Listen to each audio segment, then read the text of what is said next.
As an HR leader, I've seen firsthand how candidates can receive different outcomes when it comes to salary offers. Sometimes the offers have been significantly more than what the candidate asked for on their employment application. And then other times they've been significantly less, lower offers than what the candidate asked for.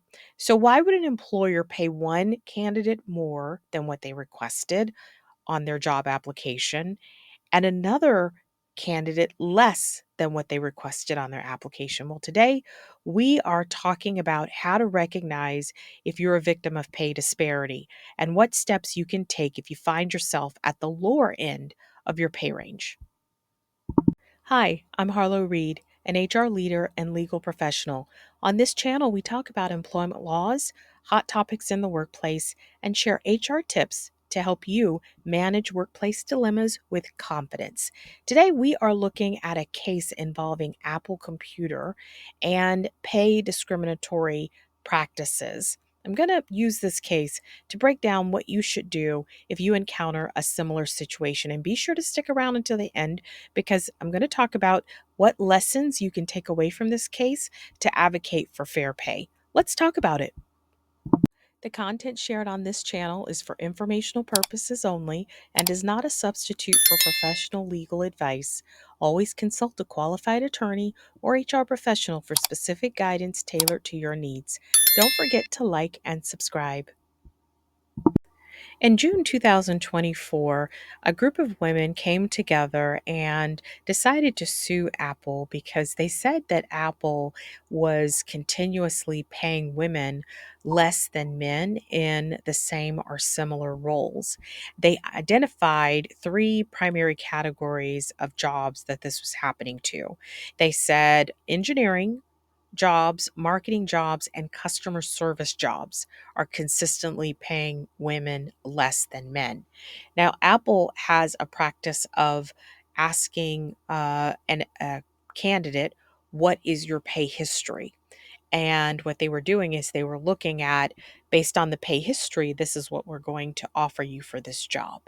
And then the other thing that they would do after there was some concerns and the laws were changed regarding asking for prior pay history, they then began to ask the candidates, what type of pay are you looking to receive?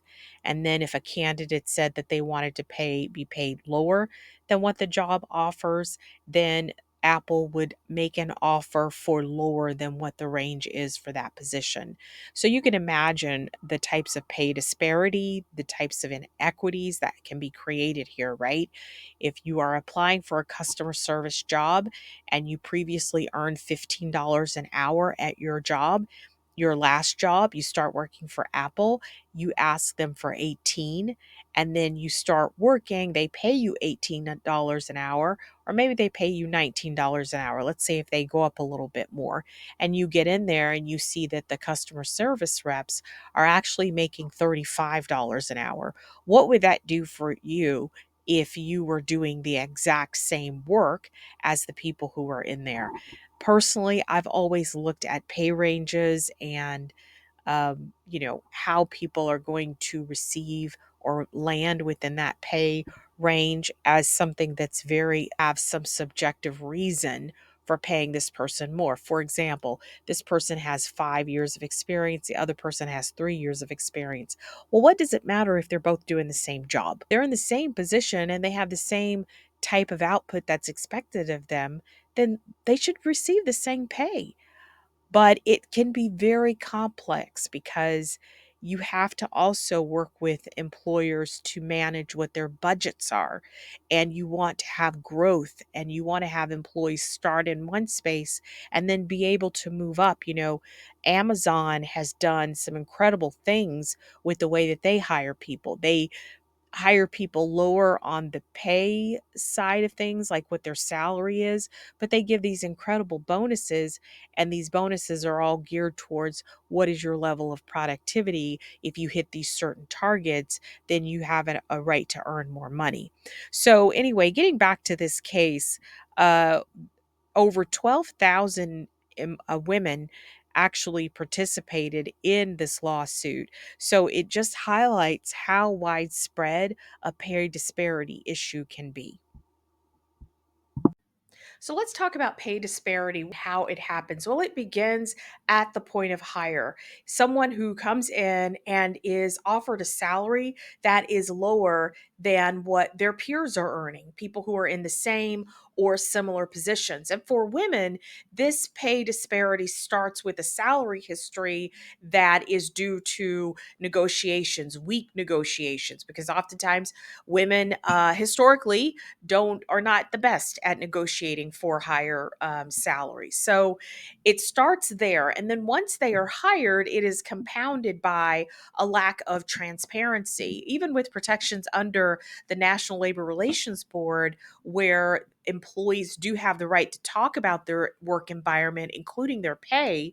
Most people are uncomfortable talking about what they earn. So, because there's this lack of transparency around pay, and you've got women who've come into the job not having strong negotiation skills, basically they end up in positions where they are not earning what they should. You also have to think about the bias that can be natural in performance reviews. Sometimes women leaders can come under around their decision making, how they got to where they are, who do they think they are. I mean, there's all kinds of labels that women have to contend with, and a score that's middle of the road for an outstanding performance versus a male counterpart that receives a score of an outstanding performance, even though their performance was middle of the road.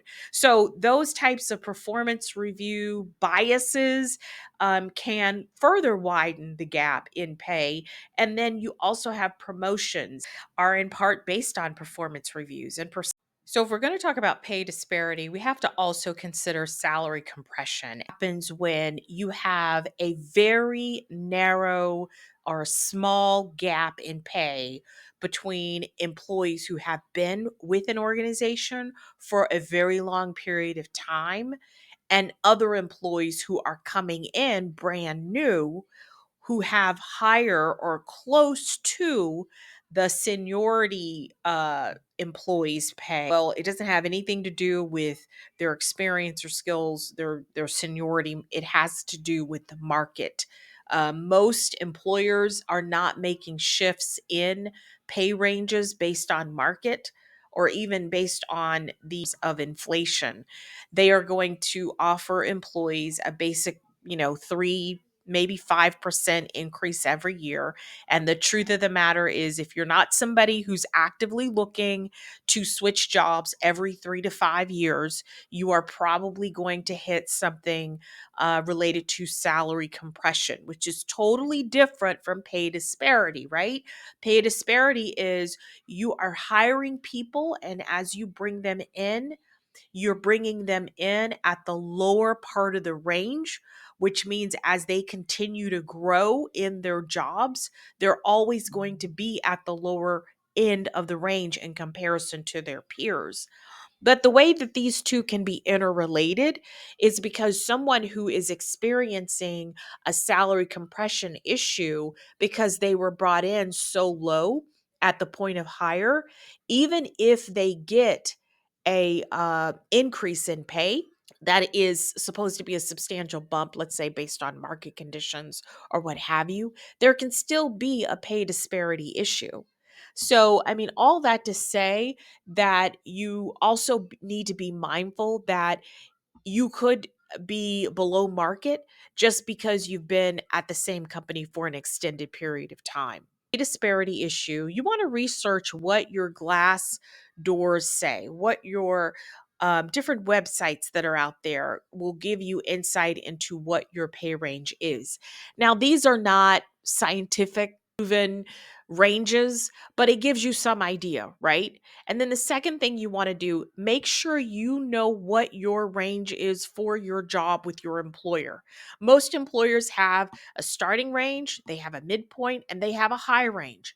Most are going to try to stay around midpoint unless they have someone who is considered a really great hire. If they're a really great hire, then they're going to go up towards the top end of the range. If you don't know what your range is, you can simply ask. You can ask your HR department. I just like to know what my range is, because a lot of times this information isn't published. If it is published, even better for you. You know what your range is, and you can negotiate based on what you think your range should be. But again, if you find that your salary is lower than what you think it should based on market, based on your research, always approach it from that perspective. I would not suggest going to your employer and saying, I think all the men are paid more than me. I would suggest that you identify where you are in the range and try to get yourself higher based on that.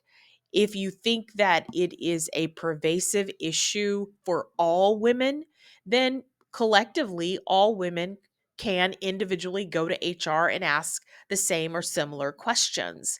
If they are retaliated against or terminated, they can also file a claim with the EEOC. But that is the approach you want to have. Where am I within the range and what makes the most sense? You're going to get a lot more success that way than you are saying, hey, I feel like I am being treated unfairly and all of the men are making more. Document everything, keep copies of your performance reviews and any evidence that you might have regarding to the pay disparity. I was doing my research for this case. Of course, this is still pending in court. Cases are going to be more of a wake-up call. I see a lot of states that are actually passing pay transparency laws where they are encouraging employers to be more direct about what pay ranges are. And in some state and federal agencies, they are already publishing what the pay ranges are for all positions. You know, you have options, you have rights, and you should make sure that you are advocating for yourself. Unfortunately, I know a lot of people think that somebody's going to come in and advocate for them. It's not going to happen. Thanks for watching today. Don't forget to subscribe, hit the notification bell so you don't miss future updates on this case, especially because it'll be interesting to see how it unfolds in court, and hit the like button. I'll see you in the next video.